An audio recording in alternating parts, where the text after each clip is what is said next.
Welcome to the Book Show, a celebration of reading and writers. I'm Joe Donahue. Lorrie Moore's new novel, I Am Homeless If This Is Not My Home, is a exploration of love and death, passion and grief, and what it means to be haunted by the past, both by history and by the human heart. A teacher visiting his dying brother in the Bronx, a mysterious journal from the 19th century stolen from a boarding house, a therapy clown, and an assassin, both presumed dead, but perhaps not dead at all. Lorrie Moore has given us this magic box of longing and surprise as she writes about love and rebirth and the pull towards life. Again, the name of the new novel is I Am Homeless If This Is Not My Home, and is published by Knopf, and it is a great pleasure and honor to welcome Lorrie Moore back to the book show. How are you? Oh, thank you for having me. I'm okay. I'm in Wisconsin for the summer and I am about to return to Nashville. I Am Homeless If This Is Not My Home. This is a novel that comes after a fairly extended period of time for you since the last novel. What brought you to this particular way of telling this story? I was interested in these two things, the possibility of ostensibly deceased people still being around in the 19th century, and then a version of that in the form of a love story and a ghost story in the 20th century. So I thought they had things in common and that I could go back and forth between them and they could sit in a kind of vibrating relationship to each other. They aren't sort of interlocked, although the 19th century part is a document, and it's a document that the 20th century character and protagonist has in his hands and is reading. And so it begins with the document and then goes back to the 20th century and then goes back and forth, or 21st century, excuse me, I'm skipping a century. Um, so it goes back and forth between, and so I did think they would have things in common because they both have in common looking past the accepted versions of things, both of life and death.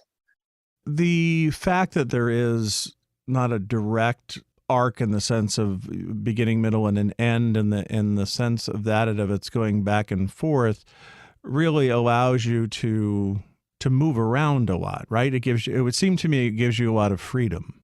Um, I guess it does. I mean, I wrote the book almost exactly as it's structured. You know, I didn't write all the 19th century things together and then splice them up. I didn't do that, or the 21st century things and splice them up. I wrote them exactly as they appear. So I had to, switch gears, switch voices, switch channels.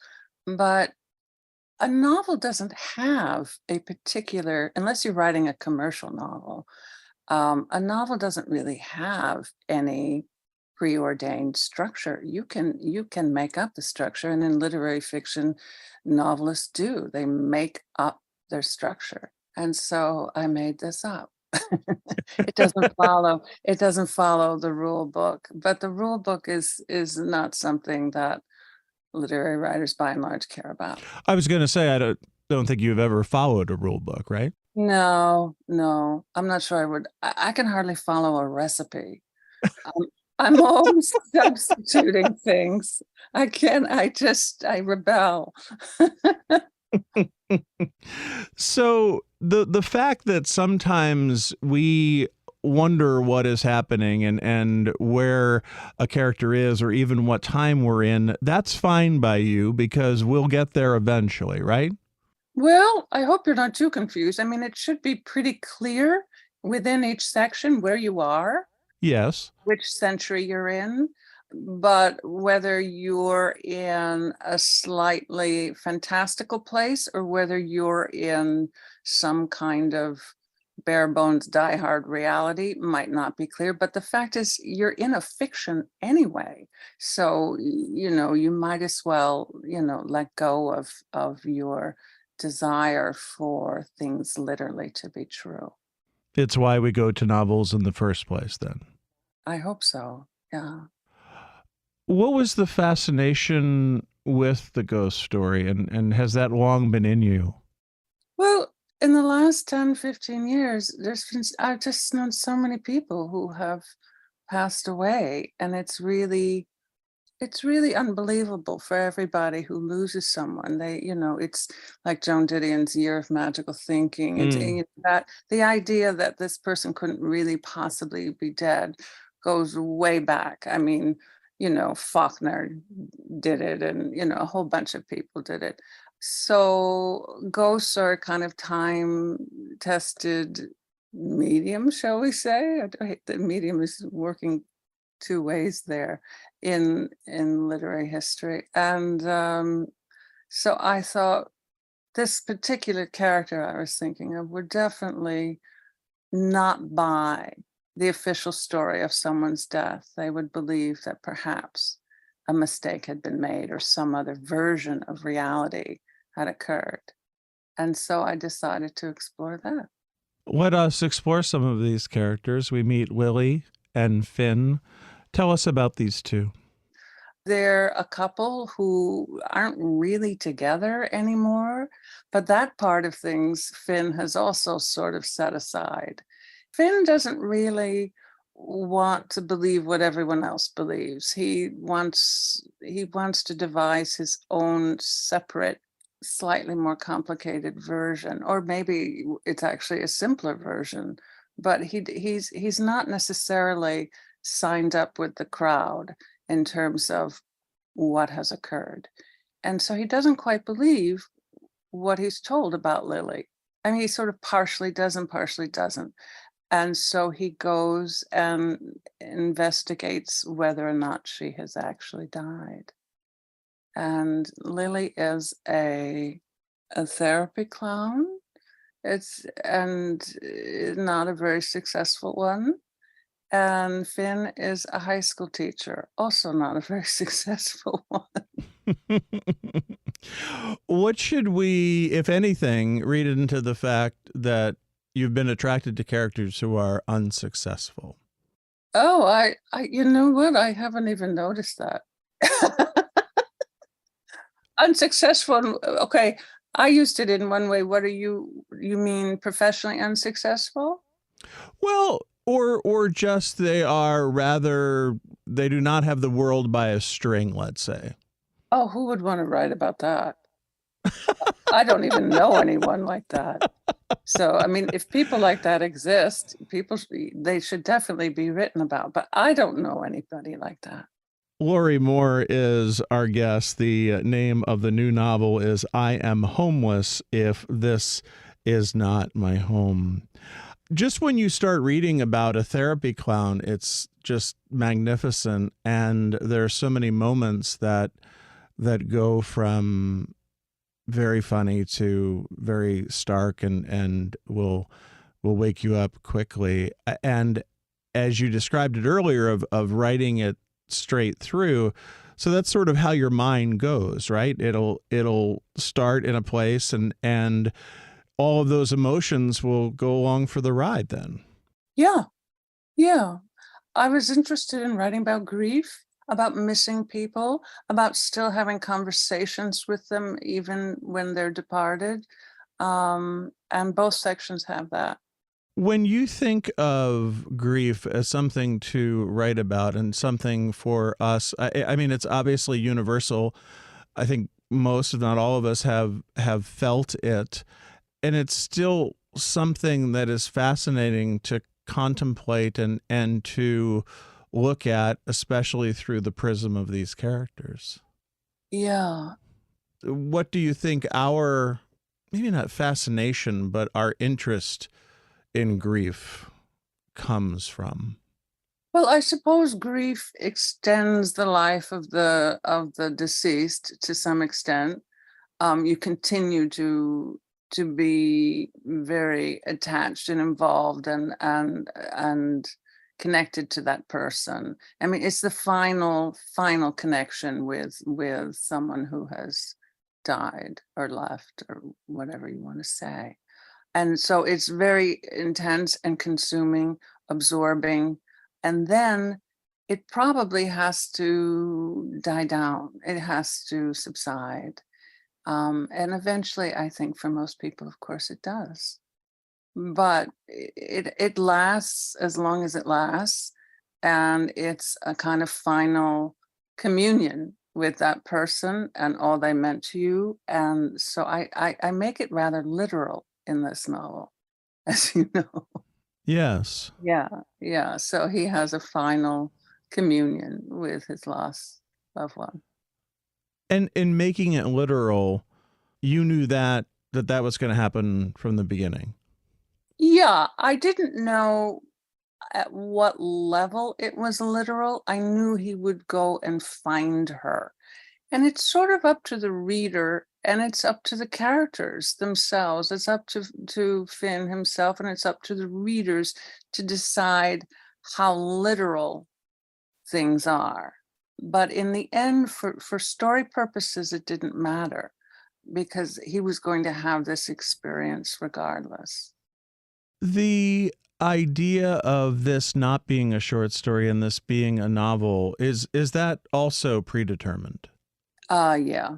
Yeah. I knew I wanted the stereophonic aspect of this 19th century document. I knew I wanted the rest of it set in 2016 and that they would sit side by side. And that's very, very hard to do in a short story. Also the kind of compression you would have to bring to bear on it. I mean, it's a short novel already, but you would have to take 150 pages out. So it just it wouldn't work as a short story. There is a quirkiness, there's a weirdness sometimes to the novel, which I use those words lovingly, right? I mean, that it seems that's what you're going for. Um, well, when you're dealing with someone who's a therapy clown, probably she's going to have the habit of trying to be a little not, I won't say neuroatypical, but she's off to one side of the usual sensibility. And I think that he is the one. He's Finn, her beau or her ex beau. She knows is the one who understands her best and would know to look for her and would know that it was her and not an hallucination. Because she also doesn't want to be an hallucination. From her perspective, she wants to be something that actually can be real and taken back to this other burial place. And that's a kind of direct reference to Faulkner's As I Lie Dying, where the mother wants to be buried in a different cemetery. Finn is distracted by Lily because he's at the bedside of his brother who is in hospice.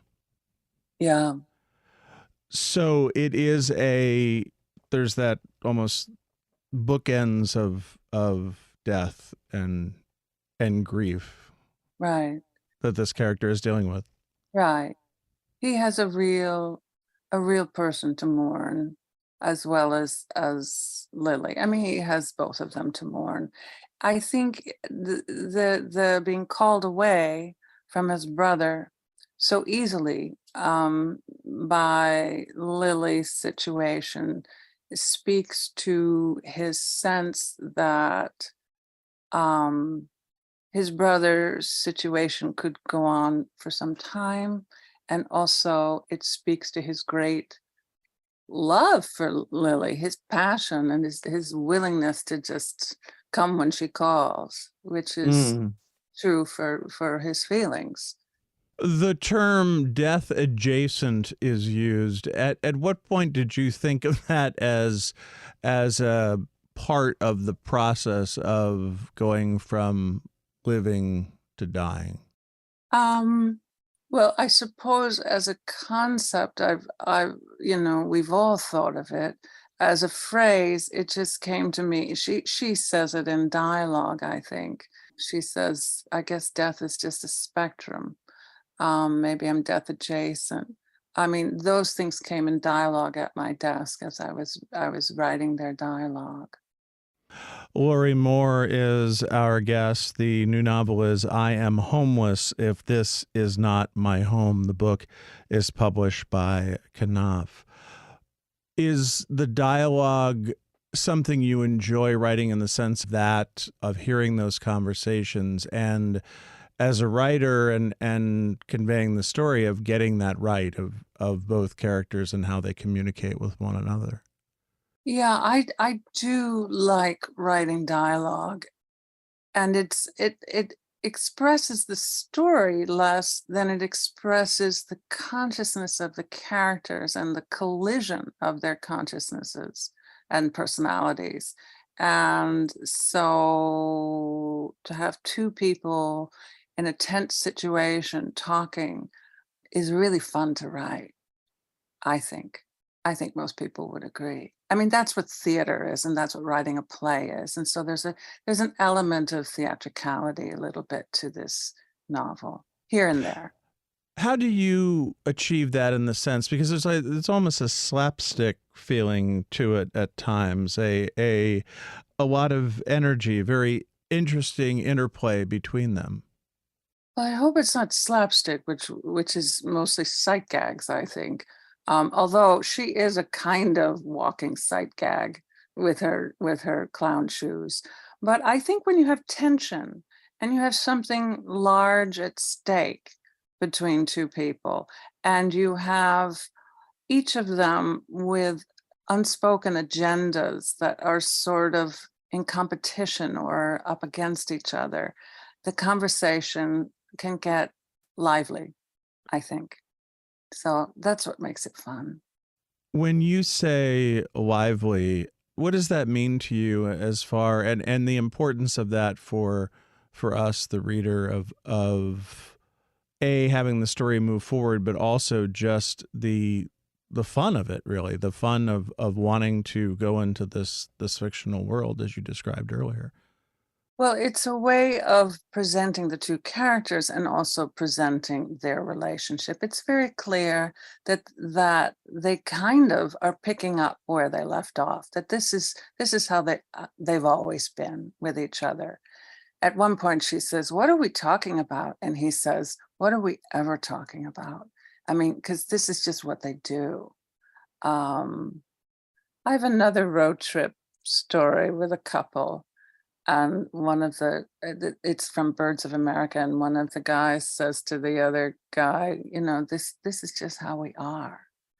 And that, I think, is the essence of this love relationship in this novel. And maybe all love relationships where you just say, this is how we are. When you think of the relationship between all of the characters here, but certainly Finn and Lily, and what happens, I mean, there are moments that are gut wrenching, and that is something that I assume you want us to feel, you want them to feel, and it's a reflection. And going back to something you said earlier, it just makes it all the more interesting to read about. Oh, well, good. I hope that's true. I mean, I did want it to be full of the grief that it is also about. So I wanted it to have the grief, express the grief, and also step back and paint the grief, you know. So I did want a reader to have the feelings that the characters are also feeling. Do you think that for these characters the grief ever ends? Well, the way the novel ends, it suggests perhaps not. But I think eh, things transform and then sort of recur. You know how it is with grief. It never quite goes away. It comes back in a different form, or in a lesser form, or it just finds a new corner of your brain to live in. Because of what Lily has gone through, and obviously as a therapy clown, but is is good humored. I think. Would you describe Lily that way? Is she good humored? That's interesting. I think she certainly tries to be, and that's 90% of being good humored is trying to be. But I think she feels she has failed at that. Yeah. But she's trying. And I do think some of her attempts at good humor are also an expression of her love for Finn, which may not be as clear as Finn's love for her. But I do think she has love for him too. When you go through the process of writing this, and as you say, it is linear when you're writing. Then what is the process of revision and working through various drafts? Oh, I'm still working on it. I'm still finding little mistakes and little repetitions and things that I want to fix for the paperback. So, it just never ends. You just keep reading it and, saying, that's not right, or maybe this would work better over here, or didn't I already say that? The worrisome thing, of course, is you can get worried that you already said it in another book, and you might never be able to find that. But if you think, didn't I say this earlier, or didn't she say this earlier? If it's in the same manuscript, you can find it usually and fix that. So you don't want repetitions. You want a sort of energy moving forward. You want the sentences to be right. And your ear works differently on different days, and so sometimes you hear things a certain way on one day, and the next day you hear them differently, so you can end up tinkering for a very long time. And that is one of the dangers of being concerned for prose style, but it's also what most writers care about, so you have to do it. You have to keep rereading it until you're just too tired. And really, the sign that you're done is that you've moved on to another book. You've moved on. When you think about that tinkering and looking at it, I just look at the such wonderful humor in the novel of getting that right and getting, for want of a better term, the joke right, and not diluting the humor as it is being tinkered with. Well, I guess, with lyricism, with poetry, with jokes, with stand-up, with humor, rhythm is the key element to all those Mm. things. I mean, when you watch a stand-up comedian, I mean, there's not a single extra word or a particular word is placed very, very strategically for rhythm, for sound, for contradiction, for surprise. And so all those things go into prose writing. So with humor, you have to pay a lot of attention to the rhythm. I wasn't that concerned about this book being funny, but because I don't think of it as a funny book, and I almost never think of things that I write as being very funny. And certainly my last novel, I didn't think of as funny at all. And this one, only sort of here and there, because of the ingredients of this particular relationship, and also each of the characters' professional lives. A therapy clown, a high school teacher who's, teaching off the curriculum a little bit, and the head of a boarding house who's squinting at all of her lodgers. You know, that's necessarily going to have a little humor in it. All these people would think and speak with a little humor, but I don't think of it as a funny book.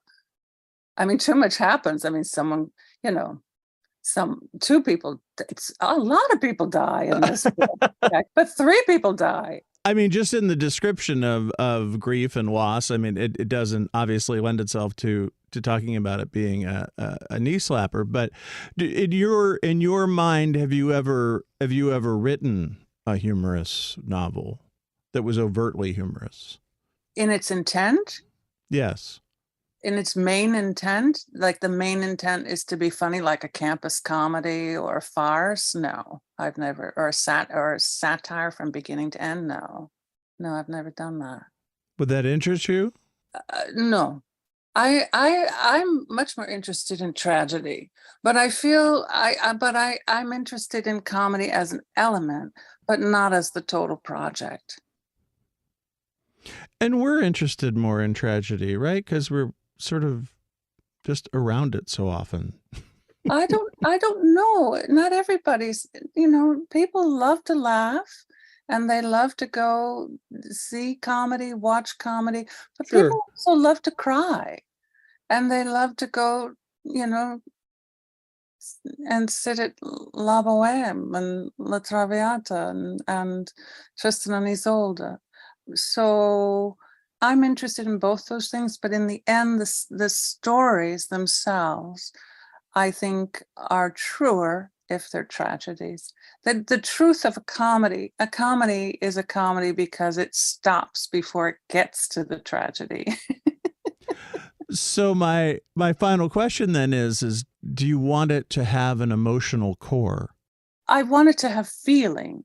I'm hoping that in writing these characters and their story and their relationship, that I have captured their feelings and that a reader can step into that space and also experience them. That's what I'm hoping. It may, no book is for everyone and it may not work for everyone, but if a reader steps in to that space that I hope I've created and has the experience of the characters, then that's what I'm hoping to do. Lorrie Moore's novel is I Am Homeless, If This Is Not My Home. It is published by Knopf. Thanks to our producer, Sarah LeDuc. Write to us at book@wamc.org. The latest on National Productions programs is available via the Airwaves newsletter at wamc.org and on social media at WAMC Radio. Bookmark us for next week. And thanks for listening. For The Book Show, I'm Joe Donahue.